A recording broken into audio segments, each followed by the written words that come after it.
বন্ধুরা, আজকে আপনাদের মাঝে নতুন এক টিউটোরিয়াল নিয়ে আসলাম। আজকের ভিডিওতে আমি আপনাকে দেখাবো কিভাবে ক্যাপকাট দিয়ে ফটো এডিটিং করতে হয়। আপনারা মোবাইল স্ক্রিনে যে ছবিটা দেখতে পাচ্ছেন, এটা হচ্ছে একটা অরিজিনাল ছবি, আর এটা হচ্ছে এডিটিং করা ছবি। তো আজকের ভিডিওতে আমি আপনাকে দেখাবো কিভাবে ক্যাপকাট দিয়ে এরকম একটা নরমাল ছবি থেকে এরকম একটা ন্যাচারাল ছবি এডিটিং করতে হয়। তো এরকম ছবি তৈরি করার জন্য সর্বপ্রথম আপনারা আপনাদের মোবাইলের প্লে স্টোরে চলে যাবেন। প্লে স্টোরে আসার পর আপনারা এখানে ক্যাপকাট লিখে সার্চ করবেন। এখান থেকে ক্যাপকাটটাকে ইনস্টল করে দিবেন। আর যাদের আপডেট নাই তারা অবশ্যই এখানে আপডেটে ক্লিক করবেন। তো ক্যাপকাট ইনস্টল করার পর আপনারা এখানে ব্যাকে যাবেন। ব্যাকে আসার পর ক্যাপকাট অ্যাপসে প্রবেশ করবেন। তো আমি ক্যাপকাট অ্যাপসে প্রবেশ করতেছি। তো বন্ধুরা, ক্যাপকাটে আসার পর আপনারা এরকম একটা ইন্টারফেস দেখতে পারবেন। আপনারা এখানে একদম উপরে ফটো এডিটর নামে একটা অপশন দেখতে পাচ্ছেন। এটাতে ক্লিক করবেন। তারপর আপনারা যে ফটোটাকে এডিটিং করতে চাচ্ছেন সেই ফটোটাকে সিলেক্ট করবেন। সিলেক্ট করার পর এখানে নিচের দিকে এডিটে ক্লিক করবেন। তো বন্ধুরা, ফটো সিলেক্ট করার পর আপনারা এখানে নিচের দিকে ফিল্টার্স নামে একটা অপশন দেখতে পাচ্ছেন। আপনারা চাইলে ফিল্টার্স ব্যবহার করতে পারেন। এখানে অনেকগুলা ফিল্টার রয়েছে। আপনারা একটা একটা করে এপ্লাই করে দেখবেন, যেটা পছন্দ হয় সেটা আপনারা ব্যবহার করবেন। তো আমি এটা ফিল্টার ব্যবহার করতেছি না। এখানে এই অপশনে এসে আমি টিক চিহ্নতে ক্লিক করতেছি। আমি এখানে অ্যাডজাস্টমেন্ট করব। তো অ্যাডজাস্টমেন্ট করার জন্য এখানে আমি অ্যাডজাস্টে চলে যাচ্ছি। তারপর এখানে সর্বপ্রথম দেখতে পাচ্ছেন শাইন। আপনি যদি আপনার ছবিকে একটু উজ্জ্বল করতে চান তাহলে শাইনিংটা একটু বাড়িয়ে দিবেন। তো আমি এটাকে একটু বাড়িয়ে দিতেছি। আমি এটাকে 15 করে দিতেছি, +15। তারপর ব্রাইটনেস নামে একটা অপশন দেখতে পাচ্ছেন।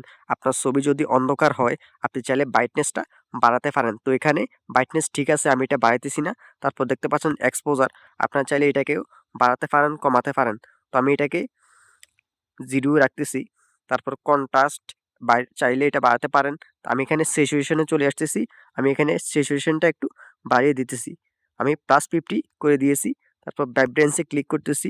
এটাকে আমি করে দিতেছি -25। আপনারা এগুলোকে বাড়িয়ে কমিয়ে অ্যাডজাস্ট করে নিবেন। তারপর দেখতে পাচ্ছেন টেক্সচার। টেক্সচার যদি বাড়িয়ে দিই তাহলে দেখতে পাচ্ছেন এই ছবিটা একটু ডট, ডট আকারে হয়ে যাচ্ছে। আপনারা ভালো করে লক্ষ্য করুন, এখানে ডট, ডট আকারে হয়ে যাচ্ছে। তো আমি এটাকে 0% করে দিতেছি। তারপর শার্পনেস, এটা আমি একটু বাড়িয়ে দিতেছি, +25 করে দিতেছি। শার্পনেসটা বাড়ালে আপনার যে ছবিটা সেটা শার্পনেস হয়ে যাবে। তারপর স্ট্রাকচার, আপনারা যদি এটাকে বাড়িয়ে দেন তাহলে আপনার ছবিটা দেখতে পাচ্ছেন হার্ড হয়ে যাইতেছে, একদম হার্ড হয়ে যাইতেছে। আবার এদিকে নিলে সফট হয়ে যাইতেছে। তো আমি এটাকে 0 রাখতেছি। তারপর হাইলাইট, আপনার ছবির যদি ব্যাকগ্রাউন্ডে কোনো আলো পড়ে বা আপনার চেহারাতে কোনো লাইটিং পড়ে তাহলে আপনারা হাইলাইটটাকে কমাতে পারেন। তো আমি এখানে একটু কমাইতেছি। আমি এটাকে -35 করে দিতেছি। তারপর শ্যাডো, আপনার ছবির ব্যাকগ্রাউন্ড যদি অন্ধকার হয় আপনি চাইলে শ্যাডোটা বাড়িয়ে নিতে পারেন। তো আমি এটাকে, এখানে হালকা শ্যাডো রয়েছে, আমি এটাকে 20 করে দিতেছি। তারপর টেম্পারেচার, আপনার চাইলে এগুলা বাড়াতে পারেন, ইনক্রিজ ডিক্রিজ করতে পারেন। আমি এটা করতেছি না। তারপর টিন্ট, এটাকেও আপনারা ইনক্রিজ ডিক্রিজ করতে পারেন। আমি এটাকে 0 করে দিতেছি। তারপর গেইন, এটাকে যদি বাড়িয়ে দিই তাহলে দেখতে পাচ্ছেন এখানেও সেম ডট, ডট চলে আসতেছে। তো আমি এটাকে 0 করে দিতেছি। তারপর পেইড, এটা আপনারা চাইলে বাড়াতে পারেন, কমাতে পারেন। এখান থেকে ফটো এডিটিং হওয়ার পর টিক চিহ্নতে ক্লিক করবেন। এবার আপনারা উপরে এক্সপোর্টে ক্লিক করবেন। তো দেখতে পাচ্ছেন ফটোটা গ্যালারিতে সেভ হয়ে গেছে। তো আশা করি আমার এই ভিডিওটা আপনাদের উপকারে আসছে।